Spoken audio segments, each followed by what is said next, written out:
I am standing in a vineyard among some of the most premium grapes grown on the planet.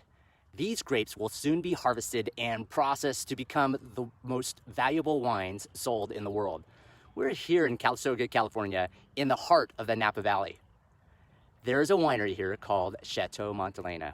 They produced a wine that won the 1973's Judgment of Paris that put California on the map and changed the wine industry forever. California's Chateau Montelena was the first non-French wine to win this prestigious award and prove that California can compete in a sector dominated by the French. Now, California is dominating the global multi-billion-dollar industry. My name is Stacey Louie, CEO of Hyperdrive Agile, and we helped one of the world's largest wineries become agile. The winery is called Mission Bell, which is owned by Constellation Brands and valued today at $46 billion.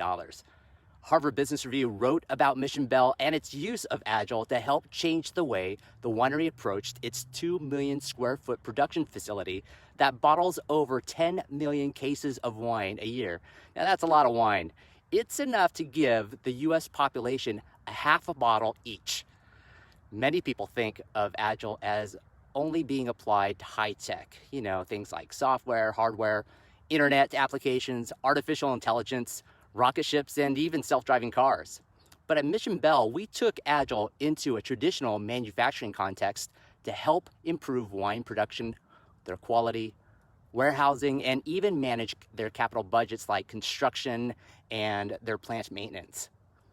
Now, during the implementation of Agile, we saw a 10x acceleration of problem-solving speed, as well as improvements on production lines and how they invested their capital. You see, Agile is more than high tech. It's about improving the way we work, communicate, prioritize our work so that organizations can become more effective with an Agile mindset. It also helps people align and solve their problems faster so that customers get a better outcome. Now, using wine production as a metaphor, let me explain. First, we harvest. Pick a project that is ready to go where people have an urgency to make a change. The second step, the crush. This is the moment that grapes are destemmed and pressed so that the juice comes out. This is important. Here we're separating things like stems, branches, and the wineskin from the goodness of the juice. In Agile, you need to find the things that are waste and start to remove them. Waste taints your processes like bugs and twigs taints the wine. The next step, fermentation. Fermentation is the tricky step. In fermentation, this happens when sugars are converted to alcohol. Left alone, the natural yeast will start to ferment the juice in 6 to 12 hours, and the wild yeast can give us some terrible results. Therefore, winemakers remove the wild yeast and will introduce a preferred yeast that will take the wine from the average to greatness. This process will take up to a month in a controlled setting. For Agile, we introduce some known practices that will give us predictable behaviors.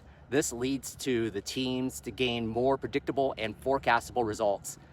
These Agile practices will also give teams more productivity, and like fermentation process, this could take a while and it needs to be in the right environment.